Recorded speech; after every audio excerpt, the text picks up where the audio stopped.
আসসালামু আলাইকুম। আমি মোহাম্মদ মেহেদী হাসান। আজকে আমরা কথা বলবো আমাদের হলব্লকের বিষয়ে। বর্তমানে ইটের তুলনায় হলব্লকের বাড়িগুলো চাহিদা দিন দিন বাড়তেছে। তো আমরা আজকে সরাসরি সাইডে দেখাবো হলব্লকের গাঁথনি করলে কি কি সুবিধা হয় এবং কেন মানুষ হলব্লক ব্যবহার করে ইটের পরিবর্তে। প্রথমে আমরা হলব্লকের একটি দেওয়াল দেখাই। শুরুতেই এই দেওয়ালটা হলব্লক দিয়ে করা। ইট দিয়ে করলে প্লাস্টার ছাড়া এত সুন্দর ফিনিশিং আসতো না। হলব্লক দিয়ে করার ফলে দেওয়ালটার ফিনিশিং আসছে অত্যন্ত ফিনিশিং। এটা প্লাস্টার না করলেও সরাসরি পেইন্ট করা যাবে। এখানে প্রচুর পরিমাণে অর্থ বাঁচবে। প্লাস এটার দেখেন গাঁথনিতে যে পরিমাণ মশলা লাগতো ইটে, হলব্লকে এর থেকে অনেক পরিমাণে কম লাগে। তাই হলব্লক সাশ্রয়ী এবং দেখতে সুন্দর।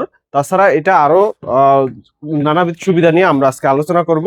এবং যে মিস্ত্রি সমস্যার কথা আপনারা বলেন যে হলব্লক গাঁথতে আমরা মিস্ত্রি কোথায় পাবো, মিস্ত্রি প্রয়োজনে আমরা সাপোর্ট দিয়ে থাকি। কিন্তু হলব্লক গাঁথনিতে ওরকম এক্সট্রা কোনো নিয়ম নাই খুব বেশি।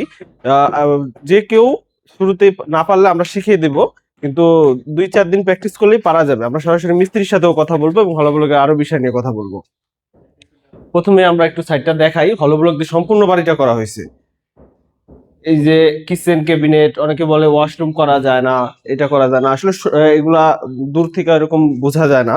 কাজটা এসে সরাসরি সাইট দেখতে চাইলে আমাদের ঠিকানা চলে আসুন। আমাদের ঠিকানা মাদারীপুর সদর শামসুন্নাহার হাই স্কুল সংলগ্ন।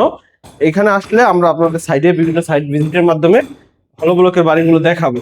জানলা দরজা অনেক ধরনের সমস্যা, ক্রিটিক্যালের কথা মানুষ বলে, কিন্তু কোথাও কোনো সমস্যা নাই।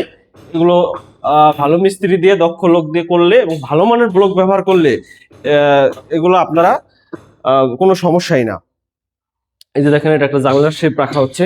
অনেক মিস্ত্রি আপনাকে বলবে হলব্লকটা বাড়ি করলে 6 ইঞ্চির বেশি জানলার কানিস রাখা যায় না, কিন্তু দেখেন আমরা 1 ফিট করছি, তো কোনো সমস্যা নাই। এগুলো হচ্ছে আজুগুজু কথা, কিন্তু ইঞ্জিনিয়ারিং কোনো কথা না।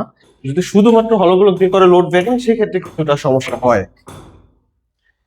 আমরা এখন উপরের দিকে যাই, মিস্ত্রি কাজ করতেছে সরাসরি, এটা দেখাবো। এটা হচ্ছে সিঁড়ির পাশের ওয়াল।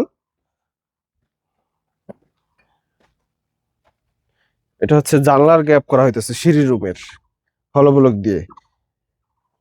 পুরা হলব্লক দিয়ে এই কাজটা করা হয়েছে। নিচে আমরা তো ঘুরে দেখাইলাম। এখন আমরা কথা বলবো আমাদের মিস্ত্রির সাথে যে হলব্লক গাঁথনির সুবিধা কি কি বা কোনো অসুবিধা আছে কিনা হলব্লক গাঁথতে। ভাই আপনি একটু নিচে আসেন, কালাম ভাই।